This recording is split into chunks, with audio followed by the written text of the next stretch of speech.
Brought to you by Agilus Diagnostics.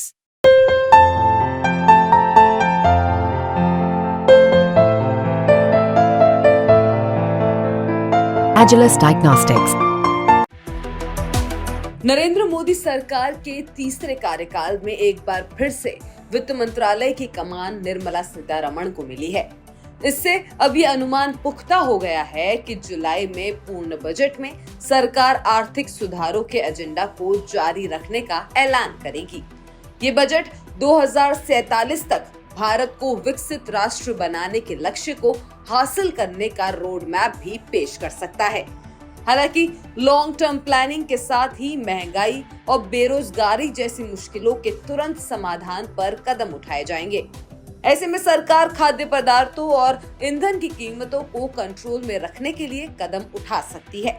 इसके अलावा जिन sectors पर सरकार का खास जोर रहेगा उसमें हेल्थ सेक्टर शामिल है, जिसकी कोविड-19 के बाद उजागर हुई खामियों को दूर करने से जुड़े कदम सरकार उठा सकती है। इसके लिए स्वास्थ्य सेवाओं में निवेश बढ़ाकर अस्पतालों, दवाओं और वैक्सीनेशन पर खर्च बढ़ाया जा सकता है। जानकारों का भी मानना है कि हेल्थ सेक्टर पर निवेश बढ़ाकर देश में स्वास्थ्य सुधार की दिशा में काम किया जाएगा, जिससे लोगों की सेहत दुरुस्त रहेगी, जो आखिरकार प्रोडक्टिविटी बढ़ाने और आर्थिक रफ्तार को स्पीड देने का काम करेगा। NCDs हैं, नॉन कम्युनिकेबल डिजीज को प्रिवेंट करने के लिए, जिसमें अगर हम अधिकतर देखें तो diabetes, blood pressure, heart disease का बर्डन भारत के अंदर काफी ज्यादा बढ़ रहा है। तो इसको प्रिवेंट करने के लिए हमें एक्स्ट्रा बजट एलोकेट करने की जरूरत है। इस समय environment sustainability, women safety, inflation, population control, skill development जैसे कई मेजर कंसर्न हैं। सरकार ने 125 दिन के फ्रेमवर्क की बात कही है, जिसमें इंफ्रास्ट्रक्चर पर तेजी से काम होगा। इसके अलावा जिन सेक्टर्स पर सरकार बजट के दौरान ज्यादा ध्यान दे सकती है उनमें एजुकेशन सेक्टर शामिल है, जहां पर सरकार शिक्षा के बजट को बढ़ा सकती है।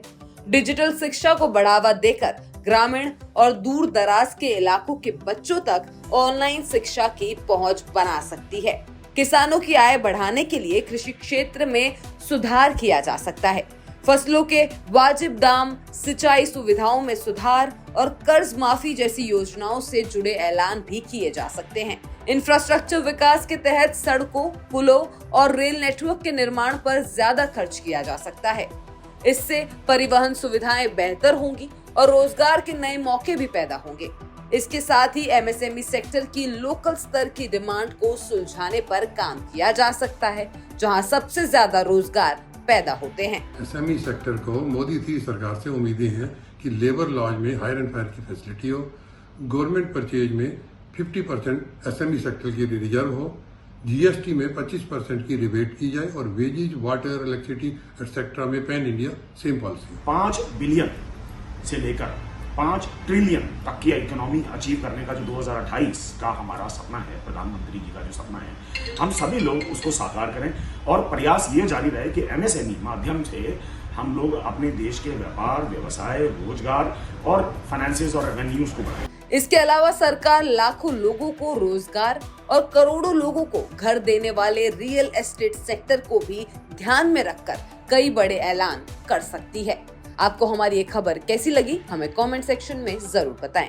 बिस्तक आपके लिए लाया है प्रीमियम मेंबरशिप प्रोग्राम, जहां आपको मिलेंगे कई सारे फायदे, जिनमें मार्केट न्यूज़लेटर, लाइव चैट पर आपके सवालों के सबसे पहले जवाब, मार्केट आउटलुक, वीकेंड पर मार्केट स्कैन, एंकर्स के साथ चैट और भी बहुत कुछ। इस प्रीमियम सब्सक्रिप्शन में 3 तरह के प्लान हैं, सिल्वर, गोल्ड और प्लैटिनम, जिनकी शुरुआत मात्र 159 रुपए महीने से होती है।